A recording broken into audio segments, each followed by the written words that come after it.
Hello, my Form 4 student. I hope you are doing well. Yes, it's me again, my student. Let us proceed with our chemistry session series, and my Form 4 student, we are proceeding with our session series of soil chemistry. In this soil chemistry, my students, we have several subtopics. We have the concept of soil formation. We have the concept of plant nutrient in the soil. We have the concept of soil reaction, but also we have the concept of manure and fertilizer, as well as the concept of soil fertility and productivity. My student, in previous session we tried to look on the whole concept of the soil nutrient. Na tuliona kuhusiana na zile factors ambazo zina influence soil formation. For instance, tulipa through the parent rock material factor, also tulipa through the climatic change factor ambapo tuliona rainfall, wind, humidity, the ways zinavyo influence the soil formation, but also tuliona kuhusiana na living organism, tukaona kuhusiana na plant and animal wanavyo influence ile soil formation. Not only that, tuliangalia the factor of topographic of the area, the landscape of the area. Also, my student, we try to look on the time, kwamba jinsi gani the time ina influence kwamba certain soil inakuwa na materials, inakuwa na zile nutrient and so forth. Lakini leo tutaenda kuangalia zile categories. Tutaenda kuangalia the function of those categories of the nutrient, ambapo tuliona kwamba nutrients zimekuwa classified katika two categories. Kuna micronutrient and micronutrient. Tukaona kwamba macronutrient zenyewe zimekuwa categorized into two types, ambapo kuna primary micronutrient and secondary micronutrient. So today, my students, we are going to discuss the function of primary micronutrient. So before we proceed, let us see, or let us remind ourselves what is a primary micronutrient. Obviously, when we talk about primary micronutrient, simply this is a nutrient required by plant in a relatively large quantity. Kwamba ni zile nutrient ambazo zinakuwa required au zinakuwa demanded by the plant growth katika quantity kubwa. For instance, they are nitrogen, phosphorus and potassium. So the following are the function of micronutrient in the plant. Kwa hiyo tutaenda kuona function ya nitrogen, but also we are going to see the function of phosphorus, as well as the function of potassium. So in order for plants to grow healthy, to grow well, mmea ustawi vizuri, mazao yaote vizuri, yastawi vizuri, lazima kuwe na hizi kuwe na hizi main three primary micronutrient ambazo zinahitajika kwa wingi sana ili kusupport ile plant growth. For instance, nitrogen, phosphorus and potassium. So we are going to see one after another. Now, today we are going to start the function of nitrogen. The function of nitrogen, hapa tunaenda kuangalia zile ule umuhimu kwamba nitrogen ina umuhimu gani katika plant growth. Kama ni micronutrient au ni nutrient ambayo inakuwa required katika large quantity. Kwa nini? Ina vitu gani au ina umuhimu gani? Ina mchango gani hii nitrogen kwenye hiyo plant growth? Now, the first one, it is a constituent element of protoplasm of all plant cell. Kumbe nitrogen, ninavyosema constituent element, maana yake ni component, kwamba kumbe nitrogen ni component element katika all protoplasm of all plant cell, kwamba all plant cell lazima wa develop hii protoplasm for their functions, kwamba hii protoplasm katika mmea wote ule lazima undergo hii protoplasm. Na katika protoplasm katika plant cell, obviously nitrogen ndo main component au ni constituent element, kwamba huyu nitrogen ni component element wa hii protoplasm ambayo inakuwa developed katika all plant cells. Hutokuta plant cell ya mmea yote ambayo haina hii protoplasm.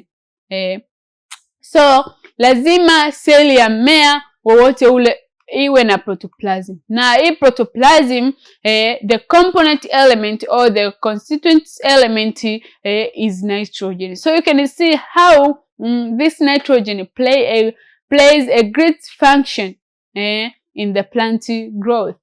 But also nitrogen, its another function is it is the constituent element of protein, kwamba yenyewe ni component of protein katika plant. So you can see the plant growth inahitaji kuwa yenyewe na protein. Umeona? So that's why sometimes unakuwa advised to consume or to take a certain kind of vegetables ambazo zinakuwa zina protein fulani, zina fibers fulani. For instance, unaweza ukashauriwa kula mboga za majani, kula sijui kitu gani. So you can see that from the plant, ili plant grow healthy, na you human being uweze consume au take there, kula, kusurvive na wewe, kwa sababu we depend to each other, plant and animal. So you can see that maybe you are in need of this protein from the plant, na ile plant ili grow bila hii nitrogen nutrient. Kama imegrow bila hii nitrogen nutrient, obviously ita interfere hii formation of those proteins katika ule mmea. So therefore it will be difficult, or it will be another issue for this plant wakati wewe una take it, I mean you consume it. So the nitrogen is essential for plant growth, as it is a component element of protein development katika plant. So another function of nitrogen is it forms part of the chlorophyll molecule which give plant the green color. Kumbe nitrogen nutrient yenyewe ina play part kubwa sana katika formation ya hii chlorophyll. Kwamba hii chlorophyll molecule, ambayo hii chlorophyll molecule tunajua kwamba ndio inapelekea mmea unakuwa wa kijani. So you can see that the nitrogen nutrient or primary micronutrient inakuwa required to the large quantity, simply ni kwa sababu ina play this function, kwamba ina play part ya ina form part of the chlorophyll, ambapo chlorophyll is the large molecule which give the plant the green color. Something to note is chlorophyll is necessary for photosynthesis. Kwamba chlorophyll yenyewe ni necessary kwa ajili ya photosynthesis. Tunajua kwamba mmea huaga unafanya photosynthesis, unajitengenezea chakula chake wenyewe. So mmea huwezi kujitengenezea chakula bila hii pig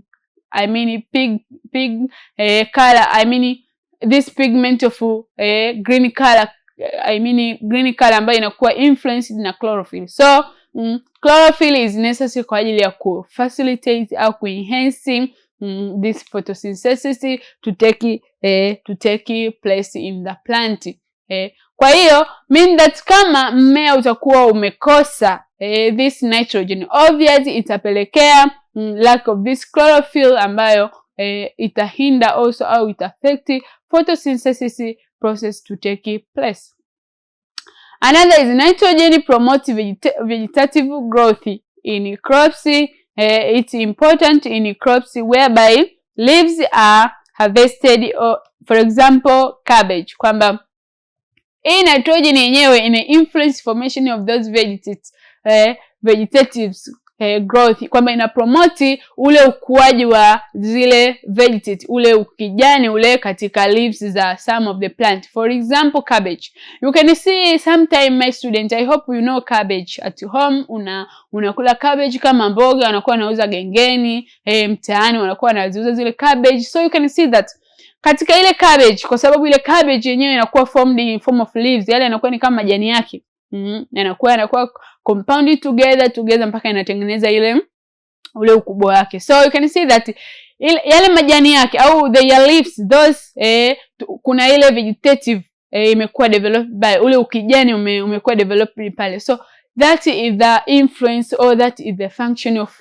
nitrogen ambayo imesaidia kudevelop au kupromote zile vegetative growth za the crops. For example, hiyo leaves kwamba zile leaves zinakuwa harvested, zinavunwa, ambazo mfano mzuri nimekuambia cabbage.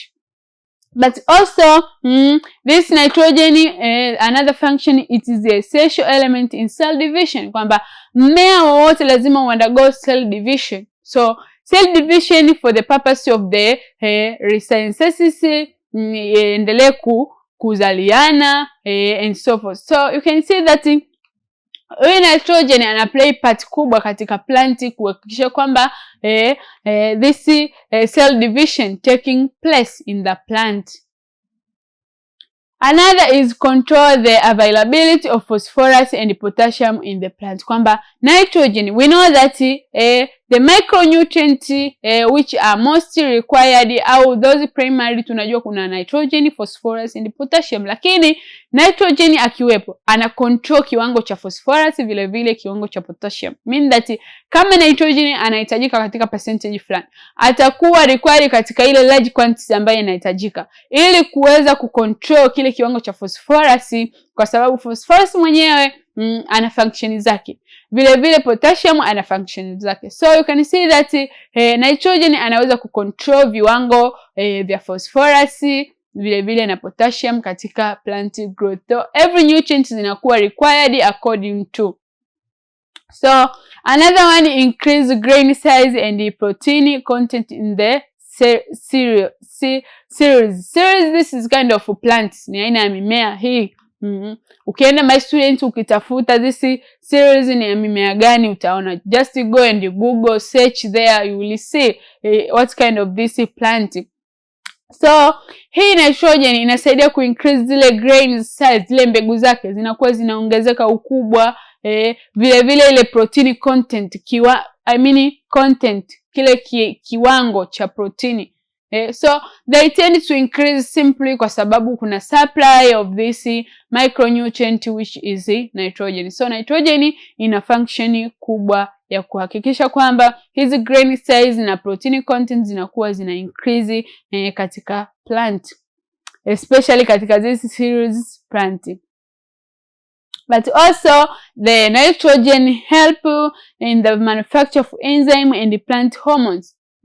Kwamba yenyewe inasaidia katika manufacture of enzymes na vile vile katika hizi plant hormones, kwamba katika plants kunakuwa na hormone tofauti ambazo zina facilitate ile plant growth. For example, hormones for growth toward the light, growth toward the what and so forth. Yani unakuta kuna zile hormones za mimea ambazo zenyewe zinasababisha mmea unajongea, unakuwa kuelekea kwenye mwanga, unakuwa kuelekea hivi. So those hormones of plant growth as well as their enzymes zinakuwa manufactured au zinakuwa ni influenced by the presence of this kind of nutrient which is nitrogen.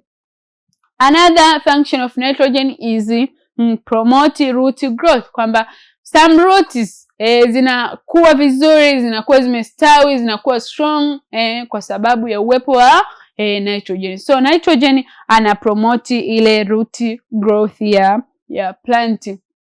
Now let us see the effect of nitrogen deficiency, kwamba tumeona kwamba nitrogen ana play part kubwa sana, ana function nyingi katika plant growth, lakini huyu nitrogen akikosekana au akiwepo kwa kiwango kidogo itatokea nini? Kuna madhara gani? Kuna matokeo gani yanatokea? Now is where we are going to study, or is where we are going to look on the effects of nitrogen deficiency, upungufu wa hii nitrogen katika plant growth. Ina effect gani? Na effect tunaongelea hapa, tunaongelea madhara, kwamba kuna madhara gani baada ya hii nitrogen kuwa kwa kiwango kidogo, kuwa deficiency. So the first one is plant leaves turn yellow and fall permanent. You can see that tunajua kwamba nitrogen ina enhance ile development of chlorophyll. Ambapo chlorophyll ikiwa developed, obviously ita stimulate ile green pigment of the plant. So kama kutakuwa na deficiency nitrogen, therefore the plant leaves turn yellow, kwamba yale majani au yale majani ya mmea yanabadilika na kuwa ya njano. I hope this you have experience katika maisha yenu ya kila siku, na unaweza ukachunguza kwamba okay, why some leaves zina develop, unakuta ilikuwa ya kijani kabisa, lakini as the time goes ile yellowish inaonekana, ile rangi ya njano inaonekana, afu ile ya kijani inatoweka. But also you can see the leaves fall permanent, kwamba ile majani yanaanguka tu yenyewe kabisa, yanaanguka. So you can see kwenye mti utakuta kabisa ile majani yake yameanguka yote. The leaves tend to fall permanent kabisa, yani yanaachia, yanaanguka kabisa, ndo basi yani. Lakini kingine ni hiyo hapo kwamba yanakuwa na rangi ya njano. Na hiki unaweza kuobserve. My students, if you are living in town area or urban area, the place where this observation of this kind of hii misitu sui what you don't see. Lakini wale wa kule bush, I hope you understand. Wale au kama umetokea bush au kama umesomea mazingira ambayo kuna misitu, shule zile za boarding, labda mna bustani, mna miti hivyo. So I hope mmefanya observation ya kitu. Utashangaa majani ya mti yanaanguka tu yenyewe, au yanakutwa na kitu ya hii turn yellowish color, simply kwa sababu kuna hiyo deficiency of nitrogen. Lakini kama wewe pia hivi vitu hujao kuobserve, basi fanya hata uende zile katika zile tourism system, fanya observation ya hivi vitu, kwa sababu kule kuna kuaga na misitu. Another effect of nitrogen deficiency is stunt growth in plant. Tunaposema stunt growth in plant, here simply tunamaanisha kwamba ukuaji hafifu. Ule ukuaji wa mmea unakuwa wa kusuasua. Nakuta labda kama tutolee mfano mzuri, those cultivating the plant, maize plant. Umeotesha pale mahindi yako, lakini utashangaa mahindi yanakuwa na ule ukuaji hafifu. Simply ni kwa sababu pale kwenye ile soil kuna this deficiency of nitrogen nutrient, kwamba hamna nitrogen ya kutosha pale. Ndio maana unakutana na hii effect ya stunted growth. Inakuwa inadumaa, mazao yanakuwa dumaa, au those crops or plants they tend to remain stunted, kwamba zinakuwa zinadumaa. But also plant become chlorosis. Chlorosis, tunapoongelea chlorosis, simply tunamaanisha kwamba chlorosis is situation whereby leaves lose chlorophyll and turn yellow or yellowish green. Kwamba tunapoongelea chlorosis, maana yake ni kwamba ni kile kitendo ambacho yale majani yanapoteza ile chlorophyll. Na yanapopoteza ile chlorophyll, simply yatapoteza ile green pigment, ile rangi ya kijani itatoweka, and therefore tutarudi kwenye ile point ya kwanza kwamba majani yanakuwa ya njano, yanakuwa na fall yenyewe kwenye mti and so forth. Kwa hiyo itatokea yellowish green, kwamba unaona ile rangi inatoweka kwa sababu ule mmea una undergo chlorosis. Another effect is cause production of pigments such as anthocyanin. Anthocyanin hii ni purplish coloration ambayo instead of chlorophyll. So you can see that instead of the plant undergo that chlorophyll, ambayo ile chlorophyll itapelekea ile green pigment, ina undergo hii hapa anthocyanin mechanism, ambayo ikiundergo hii anthocyanin pigment zikishakuwa produced kwa sababu ya ukosefu wa nitrogen, obviously inapelekea purplish coloration, ambayo purplish coloration obviously ita replace chlorophyll pigment, ambapo hii chlorophyll pigment ikiwa replaced, obviously utapata that kind of yellowish and so forth. Hatutopata tena ile green pigment ambayo inakuwa required to enhance or to boost photosynthesis. Now NB, remember kwamba this formation of this pigment of anthocyanin yenyewe ina lower the efficiency of plant to photosynthesis, kwamba ule ubora wa mmea kujitengenezea chakula chake nadhifu unakuwa unafifia, pia unapotea kwa sababu ya hizi production ya hizi pigment ambazo ni unwanted, hazihitajiki na is not conducive for the plant, kwa sababu pigment inatakiwa zizalishwe pigment, for instance chlorophyll, ambazo chlorophyll zitapelekea green pigment, ambazo hizo green pigment zita influence the effective photosynthesis to take place. Lakini kama hizo purplish coloration zitatokea, hizo anthocyanin colors zitakuwa produced, therefore finally hizi chlorophyll zitakuwa hazitozalishwa, na baada ya hapo mean that the photosynthesis to take place it will be very difficult, kwa sababu zile green pigment hazipo kwenye mmea. Now the function of potassium. So in the second